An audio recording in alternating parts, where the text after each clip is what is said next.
Si discute di digitale oggi qui alla Camera di Commercio attraverso un collegamento video con Google, sicuramente un grande provider.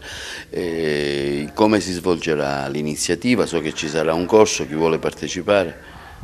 Benissimo, abbiamo messo nel nostro sito internet, parlando di digitale non potevamo fare diversamente, tutta la scaletta del programma. Saranno 7 incontri che si articoleranno nel corso dell'anno, rivolti alle imprese e agli imprenditori per dargli la possibilità di conoscere le opportunità che i social media e il commercio elettronico, l'uso di internet possono dare alle imprese che vuole commercializzare.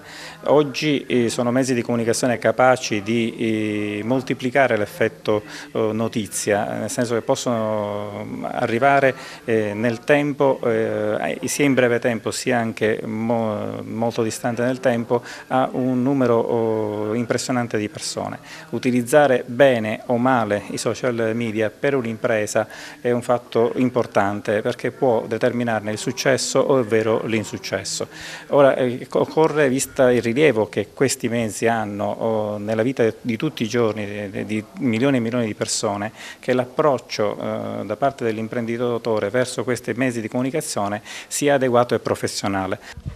Sì, quest'anno per la seconda annualità la Camera di Commercio ospita la progettualità di eccellenza in digitale ed oggi appunto è l'evento di lancio durante il quale noi tratteremo i trend mondiali e poi andremo nello specifico a vedere quali saranno gli strumenti per avere un primo posizionamento online per le aziende. Appunto per questo questa progettualità è rivolta a tutte le piccole e medie imprese di qualsiasi settore industriale per cercare di formarle, di informarle su quelli che sono gli strumenti online che sono necessari ad oggi per poter essere all'interno di un mercato che è diventato iperlocale, quindi non ha più confini territoriali come invece accadeva un tempo. La Regione intanto nell'ambito di questa iniziativa che è organizzata per il terzo anno da Unioncamere in collaborazione con Google chiaramente si inserisce fornendo degli strumenti che sono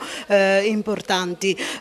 Prossimamente saranno in pubblicazione i bandi della POFES 1420, all'interno dei quali l'obiettivo tematico 1 proprio dedica tutto uno spazio a provvidenze e aiuti per i progetti inerenti all'innovazione tecnologica, quindi formare queste figure professionali che abbiano queste nuove competenze certamente porterà una ottima ricaduta in termini di crescita delle imprese, in termini di innovazione, ma anche una ricaduta occupazionale per la Sicilia.